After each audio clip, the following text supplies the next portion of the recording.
Find myself right here, right now.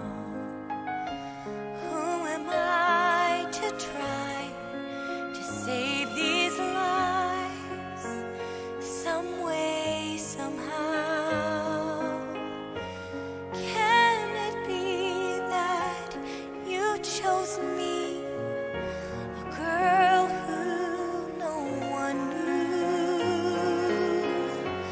So afraid, unsure, not knowing what to say, what to do.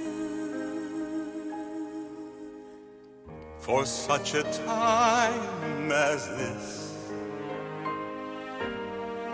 for such a time as this, are you our help? Are you our hope at such a time as this? Is there before you now a chance you dare not miss? Could it be you have come to the kingdom for such a time as this? You and I know you're the one to go before the King. How I fear that he won't hear the message that I bring. I see you there, so young, so scared, not knowing what will be. If I should go, please tell my people I've one plea. Pray for me. For such a time as this, for such a time as this, is there a help? Is there a hope at such a time as this? Is there before me now a chance I dare not miss? Could it be I have come to the kingdom for such a time as this? Will you find mercy there? Or will I perish? Who can say? Still at this time we cannot keep silent. We will stand, we will pray for such a time as this. Who am I? How could it be For such a time as that you would this, choose someone like me? there is a help, Although there is a hope at such a time as this. I know I must be strong. There is before us now Purpose I can a see. chance we dare not miss. Nothing matters. Could it be we have come to the kingdom for such a time as this? There is before us now a chance we dare not miss. Could it be we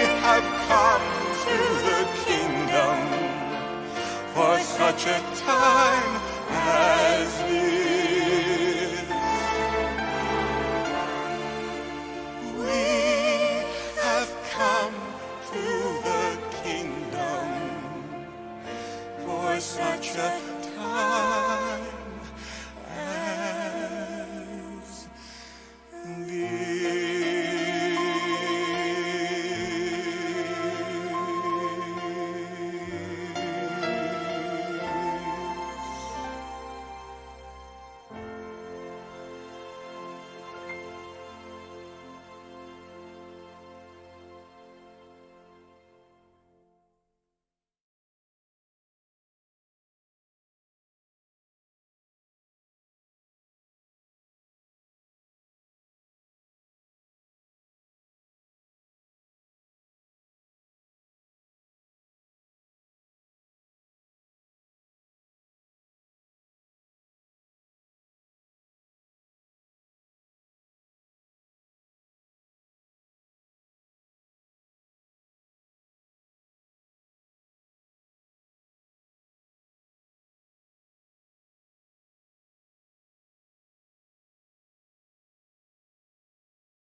All right. Hey, good morning, everybody. Chag Sameach, Chag Purim Sameach.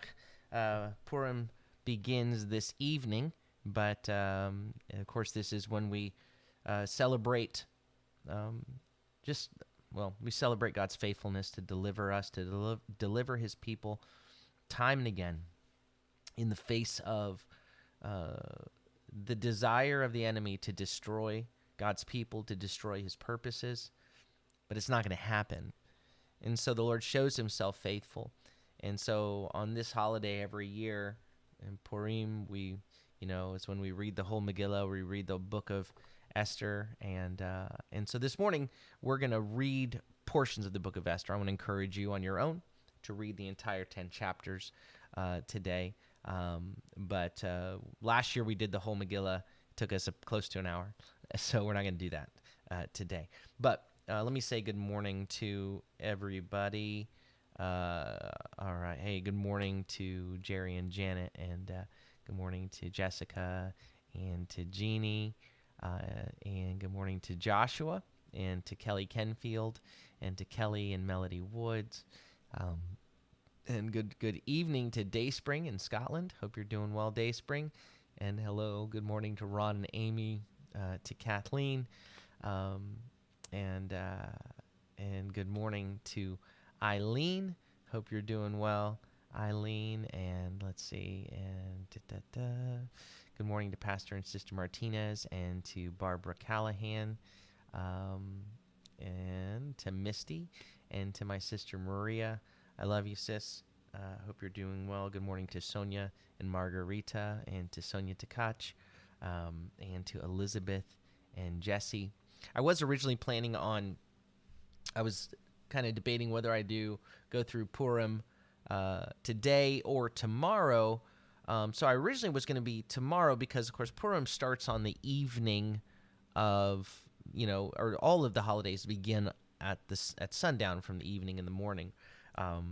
And so technically Purim starts at sundown tonight till sundown tomorrow.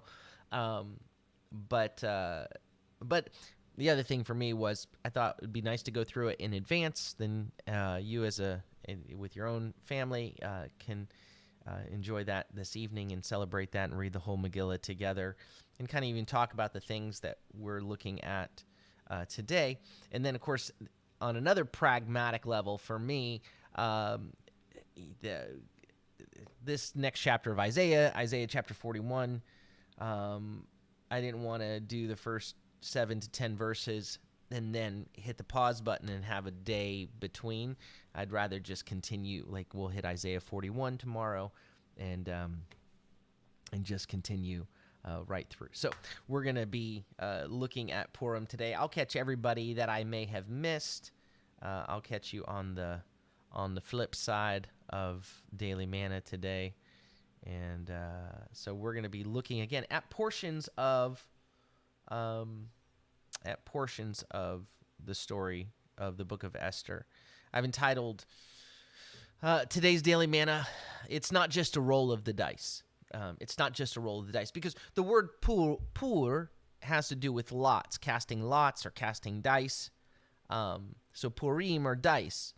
And so there is this sense, this idea that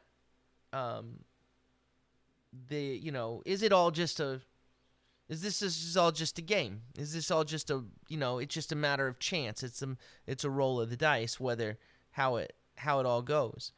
Where is God in all of this? And one of the fascinating things about the book of Esther,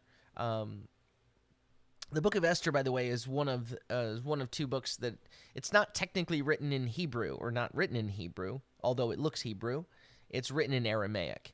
So the back half of the book of Daniel, beginning in Daniel chapter 7, is written in Aramaic, and the book of Esther is written in Aramaic because it was written written in Shushan in Persia. It was, and as was much of what the back half of what Daniel had written in the book of Daniel, and so Aramaic and Hebrew are really very, very similar. I mean, they look exactly the same. It's just some of the words are the same and some of them are different, and that's. It was when I was in grad school and we studied Aramaic, it was very easy to study Aramaic. If we'd studied Hebrew, you had to have studied Hebrew to study Aramaic. And because they're so closely related, it's not that. Anyway, so that's interesting. So Shushan, Susa, is in modern day Iraq. And when we come to this story, the issue that occurs here is probably happening. This is long after the exiles had been there, and even many had returned to the land at this time. The issue in chapter 1 with Queen Vashti, it says it happens during the third year of the reign of King Ahasuerus, which would have been around the year 483 before the current era. Sorry, I have a screw coming out of my glasses. But 483. So that would have we're 100 years after the exile had begun. So again, many now have returned for the last 30 years. Have returned, and the exiles had come in waves. Remember that the first wave of exiles had come in the year 605, and there weren't many. That was with Daniel and Mishael and Hananiah and Azariah, and then 7 years later, King Jehoiakim is taken, and then he is killed, and then there were many that came, and then a few months after that, after he's killed in that second exile, his 18-year-old son Coniah, Jeconiah, he is taken, and his uncle Zedekiah was put on the throne, and then so the king was taken into exile along with the main court, and so when we look at the story in exile, we come to understand that Mordecai, and you can say yay when you hear the name Mordecai. Don't do it, Antonio, though, because you'll distract me all the way through today. But I'll imagine everyone else doing it.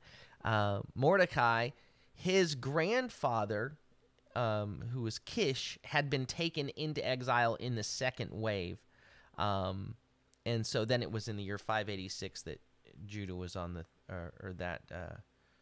that Jerusalem was invaded. So now in the book of Esther, of course, we know that in the opening chapter, King Ahasuerus is having a party, and he wants to show off. They're all getting wasted,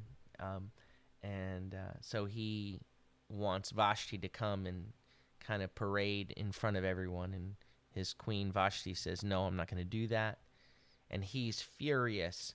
And then his advisors say, "Hey, you can't let this happen. this happens, man, it's going to make things bad for all. If all of our wives think they can just tell us no, then we're all in trouble, and you got to do something about this. So he has her removed, whether he had her killed or not. Many think that he had her killed, but either way, she was removed. And then he sets out to have to find, send out. We want to find from all the beautiful women in the empire, have them to be brought to me, all the maidens. So we read in Esther chapter 2, verse 5. Traditionally, whenever you say on Purim, traditionally what you'll do is this is when everyone dresses up. This is, and becomes a costume party. It's a lot of fun. And you read the whole Megillah, and whenever anyone says Mordecai, we say, yay! And when you say the name of Esther or Hadassah, you go, aww. And when you say the name of Haman or Haman, you go, boo, and you start stomping your feet, and you this is a grogger, and you just kind of, oh, I'm doing badly with it, and you make lots of noise, and so that's what we would do, but we're not going to do that, Antonio, in this room today, but you can do that at home. There was a Jewish man, verse 5 of chapter 2, in the Shushan palace, whose name was Mordecai, son of Yair, son of Shimei, son of Kish, a Benjamite, who had been taken into exile from Jerusalem with the captives that had been carried away with King Jeconiah of Judah, whom King Nebuchadnezzar of Babylon had taken away. Mordecai had raised Hadassah, that is, Esther, his uncle's daughter, for she had neither father nor mother, so it's his uncle's daughter, it's his cousin. The girl was attractive and had a beautiful figure. When her father and mother died, Mordecai took her to him as his own daughter. Verse 10. Esther had not disclosed her people or her lineage because Mordecai had commanded her not to make them known. When the turn came for Esther, the daughter of Abihail, the uncle of Mordecai who had taken her as his daughter, to go to the king, she didn't ask for anything except what Haggai, the king's eunuch, the guardian of the women, advised. And Esther won favor in the eyes of all who saw her. Verse 16, then Esther was taken to King Ahasuerus at his royal house in the 10th month, which is the month of Tevet, in the 7th year of his reign, which would have been around 479. Now the king loved Esther more than all the other women, and she won his grace and favor more than all the other virgins. So he placed the royal crown upon her head and made her queen instead of Vashti. Skip ahead, verse 20. Esther had not yet made known her lineage or her people, just as Mordecai had told her. Esther continued to follow Mordecai's instructions, as she had done when he was bringing her up. In those days, while Mordecai was sitting at the king's gate, Bigthan and Teresh, two of the king's eunuchs who guarded the doorway, became angry, and they conspired to assassinate King Ahasuerus. But Mordecai found out about the plot and told it to Queen Esther. Esther informed the king in Mordecai's name. When the matter was investigated and found to be so, they were both hanged on a gallows. It was written in the book of the Chronicles in the king's presence. Chapter 3. Sometime later, King Ahasuerus promoted Haman, son of Hammedatha the Agagite, elevating him and setting his chair above all the officials who were with him. All the king's servants who were at the king's gate bowed down and paid honor to Haman, for the king had commanded it. But Mordecai would not bow down or pay him honor. Then the king's servants who were at the king's gate said to Mordecai, "Why are you disobeying the king's command?" Day after day they spoke to him, but he would not listen to them. Therefore they told Haman in order to see whether Mordecai's resolve would prevail, for he had told them that he was a Jew. When Haman saw that Mordecai was not bowing down or paying him honor, Haman was filled with rage. But it was repugnant in his eyes to lay hands on Mordecai alone, for they had told him the identity of Mordecai's people. So Haman sought to destroy all the Jews, the people of Mordecai, who were throughout the whole kingdom of Ahasuerus. Verse 7, in the first month, that is the month of Nisan, in the 12th year of King Ahasuerus, they cast the pur, that is, the lot, the dice, in the presence of Haman from day to day and month to month up to the 12th month, which is the month of Adar. Haman said to King Ahasuerus, "This is certain people scattered and dispersed among the peoples in all the provinces of your kingdom, whose laws differ from those of every other people and who do not obey the king's laws. It's not in the king's interest to tolerate them. If it pleases the king, let an edict be written to destroy them. I'll pay 10,000 talents of silver into the hands of those who carry out this business to put it into the king's treasuries." The king took his signet ring from his hand and gave it to Haman, son of Hammedatha the Agagite, enemy of the Jews. The king said to Haman, "The silver and the people are yours. Do with them as you please." Right? So he's not paying any attention to this. He's like, "Yeah, go, okay, you do. They're yours." Chapter 4, skip ahead. So the edict goes out everywhere. This is going to happen to the Jews. When Mordecai, and by this point, Esther, it's the 12th year of King Ahasuerus, so she's been queen for about 5 years. When Mordecai learned all that was done, he tore his clothes, put on sackcloth and ashes, went into the middle of the city, crying out in a loud and bitter voice. He went only as far as the king's gate, because no one could enter the king's gate clothed in sackcloth. So he's out, he's crying, he's wailing, and so the word reaches Esther. Something's wrong with your cousin here. He's old enough to be her uncle, so sometimes we think of him as her uncle, but he's like an older cousin, older first cousin. Something's wrong with him. So she sends her servant. What's going on? And so he tells the servant everything that's happening, and then he gives him, verse 8 of chapter 4, he says, Mordecai, he also gave the servant a written copy of the decree which had been distributed in Shushan for their annihilation, to show Esther and to explain it to her. He instructed her to go into the king, to beg his favor, and to plead before him on behalf of her people. Hathach went back, that's the servant, and reported to Esther what Mordecai had said. So Esther sends back this reply and says, she basically says, I don't think you know how this works. It's not, I don't just have free access. I can't just go in anytime I want. She says in verse 11, all the king's servants and the people of the king's provinces fully understand that for anyone, man or woman, who approaches the king in the inner courtyard without being summoned, he has one law, and that he be put to death, unless the king extends his golden scepter, permitting him to live. I haven't been summoned to come to the king for a month, right? For 30 days, she says. So they conveyed Esther's words to Mordecai. Mordecai told them, well, tell Esther this. Don't think in your soul that you're going to be hidden in here. Don't think you're going to get a reprieve here. Don't think in your soul that you will escape in the king's household more than all the Jews, right? I mean, if you can't even go into the king on your own without being afraid of being put to death, don't think that somehow you're going to just be able to stay undercover all of this time. For if you remain silent at this time, relief and deliverance will arise for the Jews from another place. But you and your father's house will perish. Who knows whether you have attained royal status for such a time as this? So he, again, it's like, perhaps this is the reason. It's not, you haven't been blessed so that you can be blessed.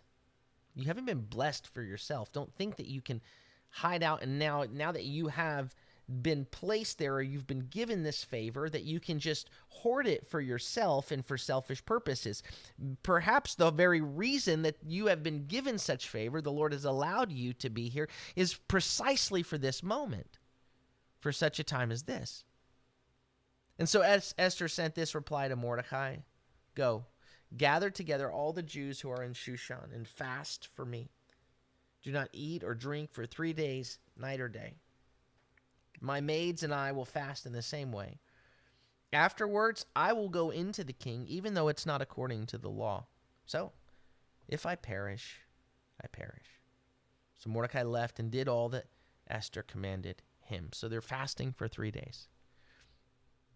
Now, one of the things I started to mention at the beginning is this is the only book in the Hebrew Scriptures in which the name of God is not named anywhere in the book.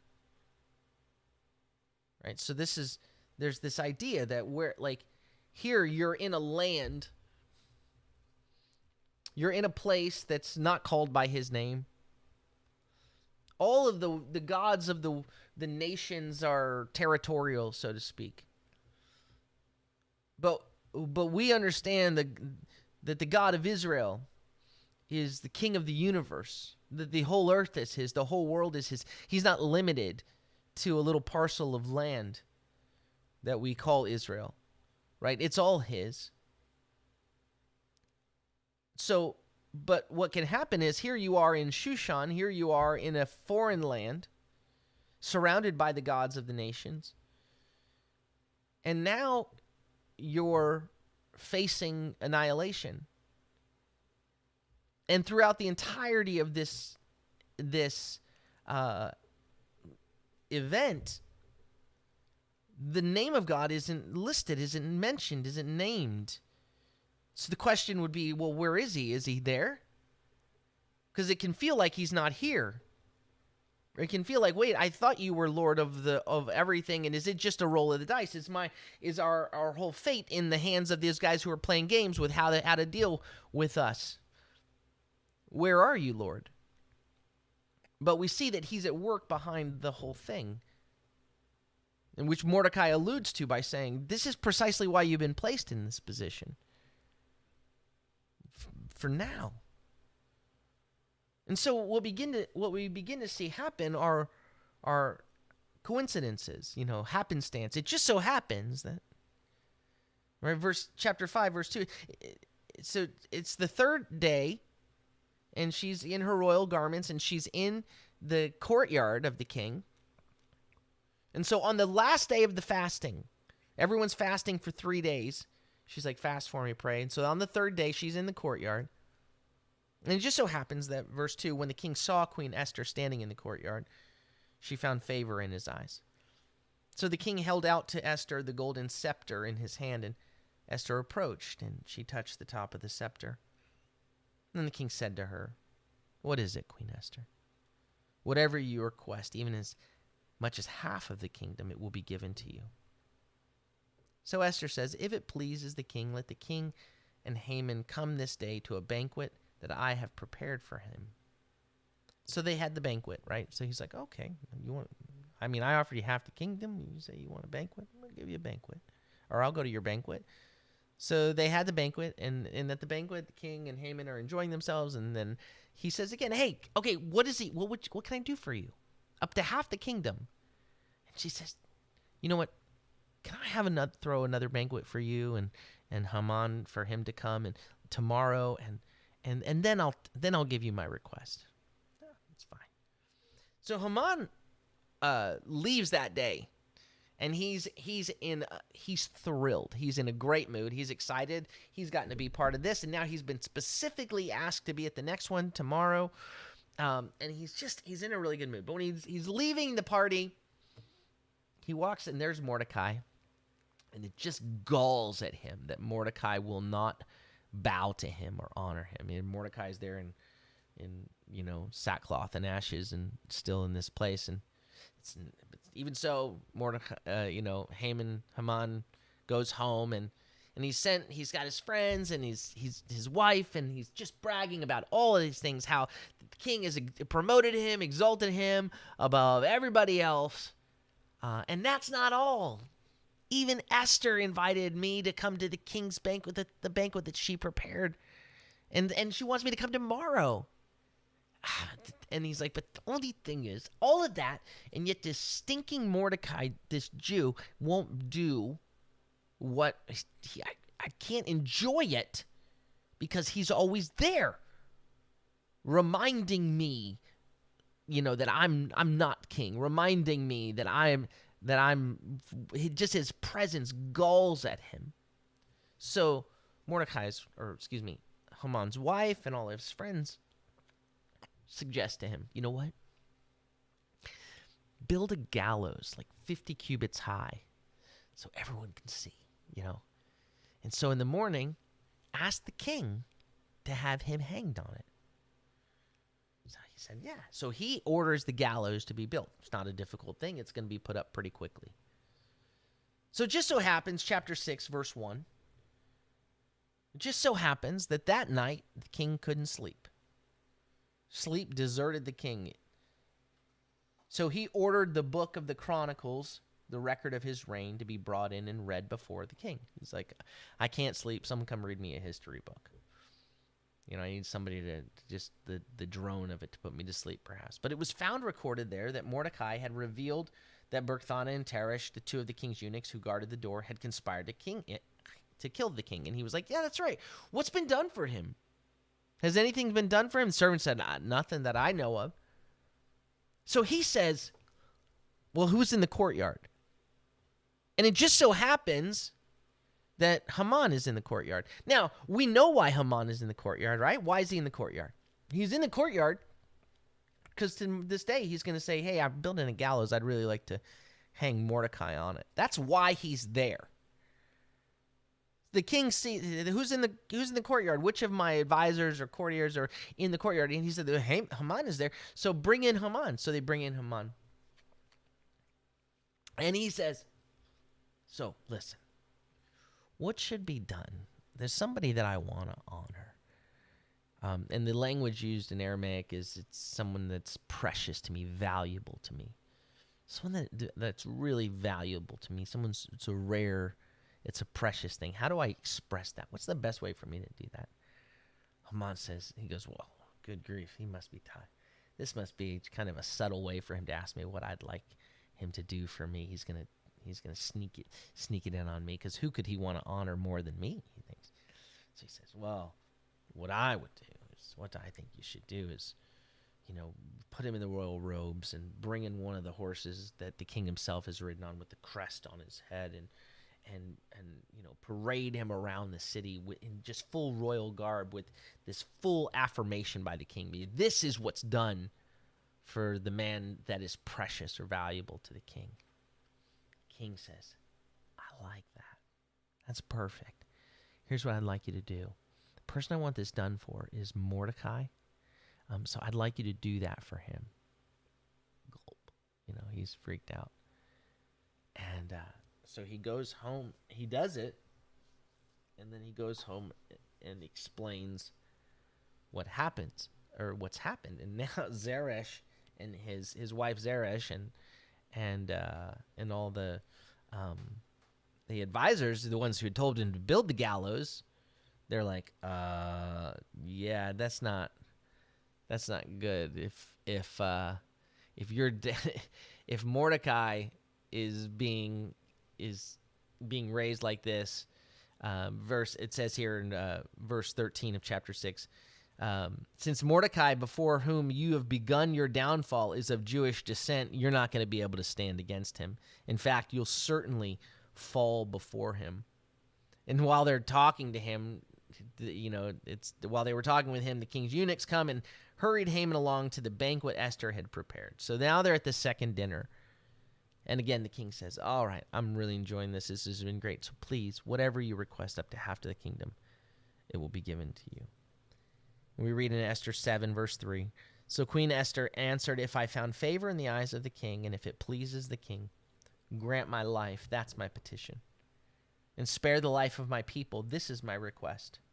For we have been sold, I and my people, for destruction, slaughter, and annihilation.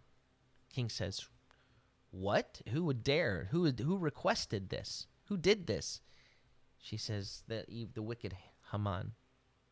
So the king storms out of the room just enraged. And while he's out of the room, Haman falls at her feet begging and her for his life. And king comes back in, sees him falling over his queen, and says, oh, what, you're going to violate my wife now too? And he has him escorted, he's like, get him out of here.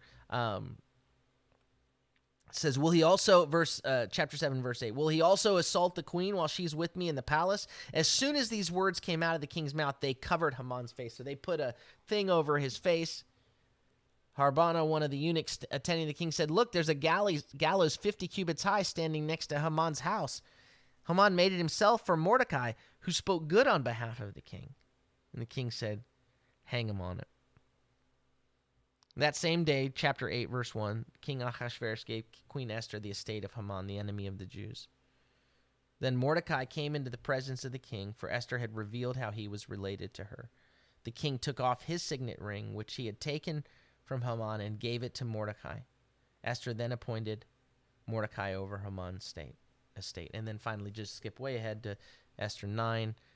Mordecai, verse 20, Mordecai recorded these events. He sent letters to all the Jews throughout the provinces of King Ahasuerus, both near and far, urging them to celebrate the 14th and 15th days of Adar every year, as the days when the Jews got their relief from their enemies, as the month when their sorrow was turned into joy and their mourning into celebration. These were to be days of feasting, celebration, and sending presents of food to one another, and giving gifts to the poor. So, it's a story we're familiar with, and there's a lot in there. It's a picture, while you don't see the name of God, it's a picture of the fact that God is at work and that God's purposes will be accomplished. It's a picture of the way of the tactics of the enemy, but that even the tactics of the enemy will turn back on his own head. So there is, like I talked about a little earlier, there's this feeling at times when you're facing things that it looks bleak, it looks dark, and it looks like I don't see the Lord anywhere in this. It's not just a roll of the dice. The enemy may be rolling dice for you and for God's people to annihilate and exterminate, to pay a price for God's people, but the Lord himself has bought them. They're his. He's called us by name. And so what the Lord wants us to do, though, is to stay focused on him, committed to him. You know, there's this, I don't know, when I was just growing up, and through the years, I used to wonder, I'd go, Lord, why do you, the Lord knows all of this is going on. Why do you want us to pray? Why does God call us to pray for others when he knows, we lift up prayer requests. We say, pray for my uncle, pray for my family member who's far. Lord, why do you want us to pray? Why do you do that? Why, you know what's going on. Why don't you just intervene? I used to wonder why the Lord, why he says to the disciples, go into all the nations and make disciples of all nations and baptizing. Why does he send us as emissaries throughout the world to make him known? Why doesn't the Lord himself, use the sky as a big screen and call out with an audible voice so that all the world would hear and know in one moment? And again, who can know the full wisdom of God? And we can only scratch the surface of it. But what I do know is that when the Lord calls us to seek him first, to seek his righteousness, then when the Lord calls us to pray, what he's wanting us to do is he wants us to be becoming like him, right? The goal is for us to be just saved, for us to just be rescued, but it's really for us to be transformed, and to be transformed into his likeness. So if I'm being transformed into his likeness, then I'm becoming like him. And what is he like? He is overflowing in love. He loved the world so much that he came in pursuit of us, that he gave his one and only son, right? He went through all of this, paid the price, not so that we could just sit back and yes, accept freely what he's given us, but that we would receive it in such a way that now we become imbued with that same passion, that the same passion that was in him to pursue us. He wants that to begin to be demonstrated in us. So that it's not just all about what can God do for me. Well, I'm safely in the palace. I'm safely here. No, he doesn't want me to just be safely comfortable in the place that he has put me. He's put me here for such a time as this, for a purpose. That there are people that the enemy has rolled the dice to pay for. The Lord is intent on rescuing his people. The question is whether you and I are going to get on board with what he's doing. Whether that's going to be something in our hearts, whether we'll break for the lost the way he does. So he calls us to pray. He calls us to seek his face. He calls us to go. Because he's changing us, transforming us into a people who have his heart, who have his love, who have his concern for the lost and for the broken. When I read this, I look and say, it's not just a roll of the dice. There's lots of just so happens in here. You know, Mordecai here, he did what was righteous, and he never sought his own honor, right? He never was like, what's going to be done for me? I saved the king from being killed, from being assassinated. What's the story? No, he did what was right and let it be. And then in just the right moment, when it seemed like it was all forgotten, it wasn't forgotten. Just the right moment. It was brought back to the attention of the king. Right? At just the right moment. You seek first the kingdom of God. Don't seek after the rewards. Don't be concerned about the timetable. Well, when are you going to do something for me, Lord? No, just walk in obedience to him. Trust him, and he'll take care of the rest. Right? Just put your hope in him and trust him. The whatever honor, it will come in the Lord's own time.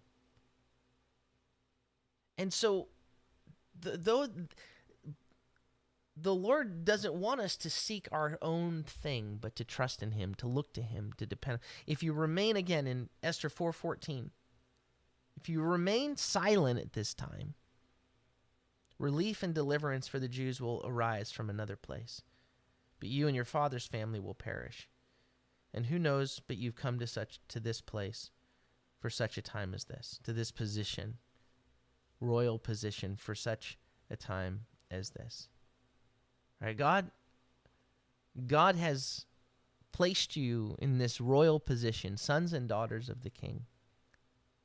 Not so that all of our prayers are centered around what we want God to do for us, but so that we get in line with his heart for his purposes while we're in a land of exile, surrounded by the gods of the nations, where at times you look around and you feel like God's not at work, where it feels like it's all just a game of dice and it's just a game of chance. And the Lord says, I've got this, but I'm calling you. I'm calling you to get in line with my purposes. So let's be his people who say, I'm not going to seek my own, right? If I perish, I perish. It's not about me. I'm not going to seek my own life, but if you lose your life for his sake, you'll find it. Right? And everything got flipped. There's coming a time when the kingdom of everything in this world that seems like it's winning, the dominating, the oppression that seems like God's righteousness, his justice, will turn things right side back right side up. So continue to trust in him, seek his face, and do what he's called to do, no matter what it costs you, without fear of that consequence. Just say, Lord, I want to be obedient to you. Amen? All right. Well, let me say, Chag Sameach, Happy Purim, and let me see if there's anybody I missed on the front end here. All right. Let's see. Sorry, my computer's all turned around here. Good morning to Patty and to Hattie. Didn't intend to rhyme those, but good morning to Patty and Hattie, and good morning to Sonia Tkach, and to to Richard and Ellen. Good morning to you guys, and I think let's see if there's anybody else that I missed. All right, let's continue to pray for Sonia. She's recovering from hip replacement. We love you, Sonia, And it's one thing after another, but the Lord is faithful, and he hasn't forgotten you, and he is present. He is present, even in those moments where it feels like, Lord, where are you? I don't see you in all of this. He's never taken his eyes off of you. I love you, Sonia. She's like another mama to me. Good morning to the Eddies, to Lauren and Mike and David and Levi and Valor and Haven and Everett, and to Tina Fowler and to Joyce and Joe and to Sharon Wilson. Good morning. And to Misty. All right. Well, I think that's everyone. And my sister Maria, if I didn't say hello to my sister Maria, I love you, sis. All right. Well, may the Lord bless you and keep you. May the Lord make his face to shine upon you and be gracious unto you. May the Lord lift up his countenance upon you and give you peace. Shalom, shalom. Chag Sameach. Have a beautiful day.